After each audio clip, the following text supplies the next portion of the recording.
Hey everybody, so today we're going to read some more V.I. Lenin. This is, this was written at the end of December 1905. This is the Workers' Party and its task in the present situation. So it's got some notes. Let's see here. It says, Lenin's article, The Workers' Party and its task in the present situation, appeared on January 4th, 1906, in Moldaya Rossiya, a socio-political and literary weekly published legally by Social Democratic students. The police department immediately took action to arrest the author of the article. The weekly, whose first and only issue carrying Lenin's article appeared in St. Petersburg, was seized and its editor arrested. It says number 2, Dubasov, F.V., Tsarist reactionary leader, who took part in butchering the Russian Revolution of 1905 through 07. From November 1905, Governor General of Moscow directed the suppression of the Moscow armed uprising in December 1905. It says number 3 here. There is a reference to the heroic insurrection of Moscow workers against the autocracy in December 1905, the climax of the revolution of 1905 through 07. For details, see Lenin's article, quote, Lessons of the Moscow Uprising, end quote. Number 4, Bulygin Duma, the consultative, quote-unquote, representative assembly, which the Tsarist government intended to convene in 1905.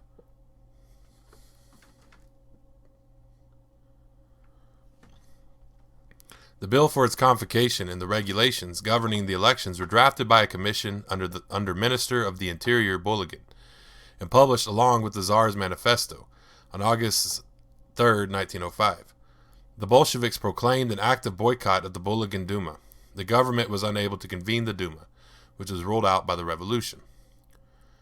Number 5, Novoye Vremya, is the New Times, a daily newspaper published in St. Petersburg from 1868 to October 1917. At first, it was moderately liberal, but in 1876, it became an organ of the reactionary circles among the aristocracy and bureaucracy. It was opposed not only to the revolutionary, but to the bourgeois liberal movement. From 1905 onwards, it was an organ of the Black Hundreds. Lenin called it a specimen of the venal press. Okay, yeah, so those are some notes, just some extra context.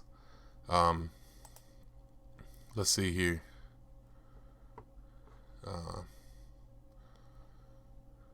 Well, I clicked out of the... I'm sorry. Let me get back to it. Yeah, so that was just some context. Here it is. Let's go ahead and get into this article. It says here, the general task of the students in the Russian liberation movement have been explained more than once in the social democratic press. We shall not dwell on them in this article. There is no need to explain to student social democrats the leading role of the working class movement, the immense importance of the peasant movement, or the importance of assistance to both by those intellectuals who have pondered the Marxist world outlook, have taken the side of the proletariat, and are prepared to train themselves to become real members of the Workers' Party. We propose to dwell, if only briefly, on another question which is now of paramount practical importance. What is the special feature of the present state of the Great Russian Revolution? It is that events have completely exposed the illusory nature of the manifesto of October 17. Constitutional illusions have been dispersed. Reaction is rampant all along the line. The autocracy has been fully restored and even, quote-unquote, reinforced by the dictatorial powers granted to the local satraps from Dubasov down to the lowest ranks of the police. Civil war is raging. The political strike, as such, is beginning to exhaust itself and is becoming a thing of the past, an obsolete form of the movement. In St. Petersburg, for instance, the famished and exhausted workers were not able to carry out the December strike. On the other hand, the movement as a whole, though held down for the moment by the reaction, has undoubtedly risen to a much higher plane. The heroic proletariat of Moscow has shown that an active struggle is possible, and has drawn into this struggle a large body of people from strata of the urban population hitherto considered politically indifferent, if not reactionary. And yet the Moscow events were merely one of the most striking expressions of a quote-unquote trend that has broken through all over Russia. The new form of action was confronted with gigantic problems which, of course, could not be solved all at once. But these problems are now confronting the whole people in a clear and definite way. The movement has been raised to a higher level, consolidated and tempered. No power on earth can wrest these gains from the revolution. Dubosov's guns have revolutionized new masses of the people on an unprecedented scale. The refurbished caricature of a Duma has been greeted beforehand with far greater hostility by the advanced fighters, and with an incomparably greater skepticism by the bourgeoisie than the old Boulingin Duma. What now? Let us look reality squarely in the face. We are now confronted with the new task of studying and utilizing the experience of the latest forms of struggle, the task of training and organizing forces in the most important centers of the movement. It would be very much to the advantage of the government to suppress the still isolated actions of the proletarians. The government would like to challenge the workers of St. Petersburg immediately to go into battle under circumstances that would be most unfavorable for them. But the workers will not allow themselves to be provoked, and will know how to continue on their path of independent preparation for the next all-Russian action. Forces for such an action exist. They are growing faster than ever. Only a small part of them was drawn into the vortex of the December events. The movement has not by any means developed to its full breadth and depth. It is enough to glance at the moderate bourgeois and the black-hundred press. No one, not even the Novoye Vremya, believes the government's boast that it is able to immediately to nip in the bud any new active manifestation of the movement.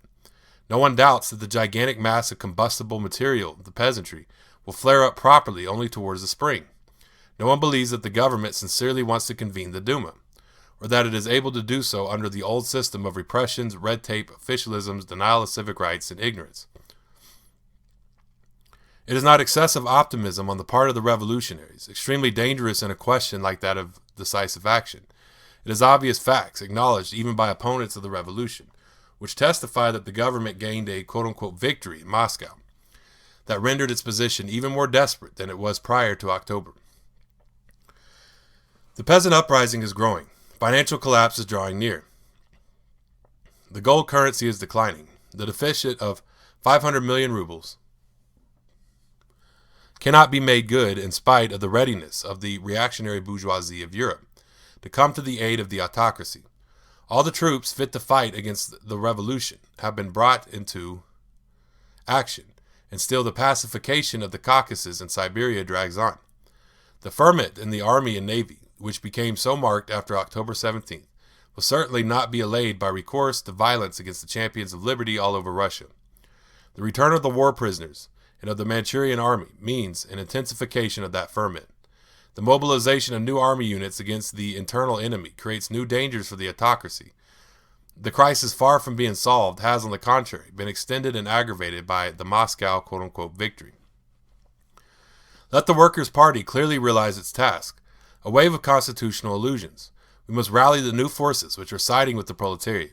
We must quote-unquote garner the experience of the 2 great months of the revolution, November and December. We must readapt ourselves to the restored autocracy and be able, wherever necessary, to go underground once more. We must present the colossal task of a new active encounter in a more definite and practical way, must prepare ourselves for it in a more sustained, more systematic, and more persevering fashion, husbanding as far as possible the strength of the proletariat which has become exhausted by the strike struggle.